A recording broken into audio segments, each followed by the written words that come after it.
10 WWE stars have been released from the company. We're going to talk about that plus so much more. You're not going to want to miss this episode of The Ango Show. Yes. Welcome back to TAS. Let's just jump right into it. Cody Rhodes has everybody talking. But now Dave Meltzer is talking about something very interesting. And I don't know if I necessarily believe Dave Meltzer here, but I want to talk about it because, well, we all know that the chase is usually better than whatever comes after. So Meltzer wrote in the latest Wrestling Observer newsletter, he says that Rhodes has no real big-time direction until Rock and Roman Reigns are back in the picture. The other biggest star on the brand is Randy Orton, but they're doing nothing to tease anything in that direction. Now, of course, this is a very interesting topic because, as I've said, usually the chase is better than what comes after. But if you guys have been watching WWE programming, it kind of sounds like Dave Meltzer just might be making a speculation and not actually talking with anybody in the WWE regarding this specific topic. Now, look, Cody Rhodes, a hell of a champion. But we just came off of one of the biggest storylines for years, which was the Bloodline. I don't want to see another 3-4 year storyline just for Cody Rhodes, right? I want to see Cody Rhodes do exactly what Seth Rollins did with the World Heavyweight Championship. I want to see Cody Rhodes having mini feuds, championship matches on SmackDown. I want to see him on pay-per-views defending it, going through a list of people who are on the come up, right? Just last week on SmackDown, it was Cody versus Carmelo. Nice little showcase for Carmelo Hayes. Gets the opportunity to go one-on-one with the champ. At the end of the day, WWE's got to show people that they have a full-time champion. And sometimes wrestling fans like to nitpick when Roman Reigns is missing TV, but part of what made Roman Reigns' whole thing special was the fact that Roman wasn't constantly on TV and the fact that he actually had the Bloodline there pushing the story forward. Now, with that being said, Cody Rhodes going up against AJ Styles. If you saw my Backlash prediction show today live on the channel, you guys should check it out if you didn't watch it, because of the fact I talk a little bit more about what I want to see between Cody, AJ, and the OC all reunited. Cody going up against another heel group also prolongs the AJ Styles story. Yes, I do think Randy Orton and Cody Rhodes is a no-brainer. Obviously, when it's time for Randy to turn heel, that is a storyline that makes sense. I've been talking about that for months and months and months, long before Cody even won the championship. But ultimately, what makes Seth Rollins' World Heavyweight Championship run so special was the fact that he constantly defended it. And I want to see that same exact thing being done with Cody. I think it's going to level out the playing field. I think it's going to make the product a lot better. And then when you're ready for that big cinematic storyline, you go with Cody and The Rock.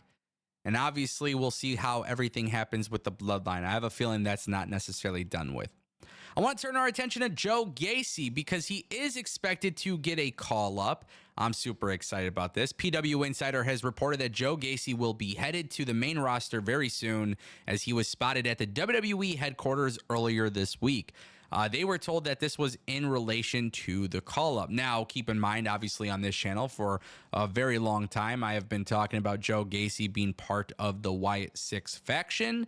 A lot of people have asked me time and time again, Ango, how does that make sense? He wasn't part of the Wyatt family. He had no connection to Bray Wyatt. But there was always this thing that went around on the internet. Obviously, I don't know if it's been 100% confirmed to be true, but Joe Gacy did reportedly play Huskus the Pig, the live action version, when Bray Wyatt returned to the company. So if Joe Gacy played that in physical form, WWE should be able to kind of put that into a story as to why he was chosen. I also think it's really important for WWE to bring Joe Gacy into the main roster because, one, he's actually a hell of a talent. This guy pretty much will risk it all in the ring. He has great matches. And I understand that not everybody's into those types of characters, but Joe Gacy does a really good job of the very weird, dark, like, I don't even know any other adjectives or whatever to describe this, but he's good with the character stuff, man. If you want him to be a crazy weirdo, Mick Foley, like, he could pretty much do it all. This guy, I think a lot of people forget what Joe Gacy used to do on the indie scene as far as wrestling goes. And then as of late in NXT, he's been throwing out some bangers too. So listen, Joe Gacy and the Wyatt Six, it's the narrative I'm pushing because it's something that I want to see, and I think WWE can make sense of it all, especially having been there as the live action thing. And of course, obviously, that is a story that WWE has to tell. Now, obviously, with all of these QR codes coming out, Uncle Howdy, we know, is Bo Dallas. The newest QR code for tonight's SmackDown features Bo Dallas. Well, it's the Uncle Howdy stuff, but they specifically put in the words "we believe," and obviously on SmackDown, we can all be family. Those are key words, right? Those are key parts of the storyline. So why would an Uncle Howdy vignette thing air during the time of NXT this week? Well, it obviously sounds like they're bringing a new family together. And look, everybody's going to be hit or miss on this. A lot of people are going to love it. A lot of people may not, but if you guys follow my channel, I'm into this kind of stuff. I like the spooky characters. I know it's unrealistic. I know a lot of people sometimes have an issue with it, but I think it adds a little bit of fun to pro wrestling. Pro wrestling should be fun. Pro wrestling should have great matches. Pro wrestling should have great characters. Pro wrestling should have a little bit of everything. And that means the spooky, dark, scary characters. And if you do something like this with Eric Rowan and Joe Gacy and Bo Dallas, and maybe Bo Dallas plays Bo Dallas and he plays Uncle Howdy, right? I don't know. There's just a lot of cool stuff I could see WWE doing with it. Ultimately, the QR codes have become a big hit yet again. Joe Gacy, very, very, very good talent. He's going to do great on the main roster. But with that being said, we got to talk about these releases. There's been tons of releases announced today. They've been confirmed by PW Insider. There have been 10 names confirmed. Ezekiel Balogun, Julian Baldy, who was from the WWE Next Gen, Trey Bearhell, who has been on TV before, Emma Maria Diaz, who is also from WWE Next Gen, and Valentina Feroz, who has been on NXT several times, Drew Gulak, Keyshawn LaFleur, Daryl Mason, Vlad Pavlenko, Kia Saint, and guys, look, here's the thing. You got NXT talent. You might know who some of them are. You might not know who some of them are.